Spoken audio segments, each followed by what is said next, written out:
1965 کی جنگ کے دوران پاک فضائیہ نے ہواؤں میں اپنی عملداری اور حکمرانی قائم رکھی۔ پاک فضائیہ کے جارحانہ اور نادر انداز نے ملک کی فضائی حدود کو ناقابل تسخیر ڈھال فراہم کی۔ یہ کامیابی بنیادی طور پر پاک فضائیہ کے سربراہ ایئر مارشل نور خان کی پاک بھارت جنگ میں کلیدی کردار اور قائدانہ صلاحیتوں کی مرہون منت تھی۔ ایئر مارشل نور خان کو 23 جولائی 1965 کو پاک فضائیہ کی کمان سنبھالنے کا اعزاز حاصل ہوا۔ یہاں یہ بات قابل ذکر ہے کہ آپ نے چند سال پاک فضائیہ سے دور رہنے کے باوجود چند دنوں میں سرگودھا سے T-33 طیارے پر ایک مشن کرنے کے بعد F-86 پر بھی فلائنگ عبور حاصل کیا اور جلد ہی ہوا سے دگنی رفتار والے جہاز F-104 پر بھی مہارت حاصل کر لی، جس میں انہوں نے ہوا سے زمین پر گولیوں کے نشانے میں 100% سکور حاصل کیا، جو تقریباً ناممکن تھا۔ ایئر مارشل نور خان نے اپنی مؤثر جنگی حکمت عملی اور سوجھ بوجھ کے پیش نظر پاک فضائیہ کے 141 جنگی جہازوں کو 9 اسکواڈرنز میں تقسیم کیا۔ پاک فضائیہ کے اس جنگی بیڑے کو 30 مختلف ٹرانسپورٹ ٹرینرز اور ہیلی کاپٹروں کی بھی مدد حاصل تھی۔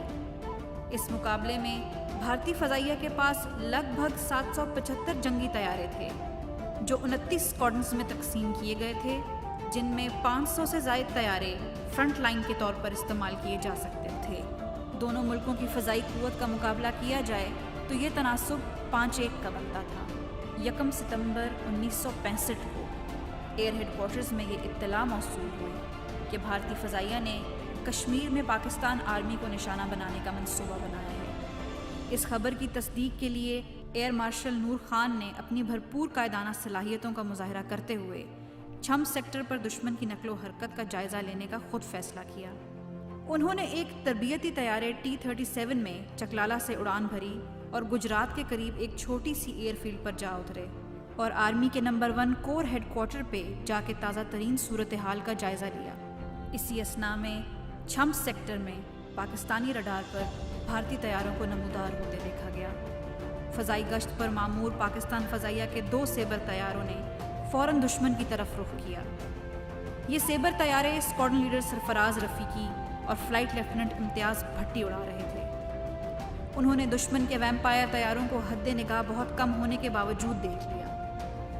سرفراز رفیقی نے ایک ویمپائر طیارے کو تاک کر میزائل داغا اور وہ آگ کے شعلوں کی لپیٹ میں آ گیا۔ اسی اثناء میں دوسرا ویمپائر طیارہ جب امتیاز بھٹی کی طرف بڑھا تو اسے بھی سرفراز رفیقی نے زمین پر رسک کر۔ اس مارکے میں امتیاز بھٹی نے بھی 2 بھارتی طیاروں کو مار دیا۔ ان چاروں جہازوں کا ملبہ ہندوستانی فوج کے اوپر گیا۔ اس نقصان کی تصدیق اگلے دن اس وقت کے ہندوستانی وزیر اعظم نے بھی کی۔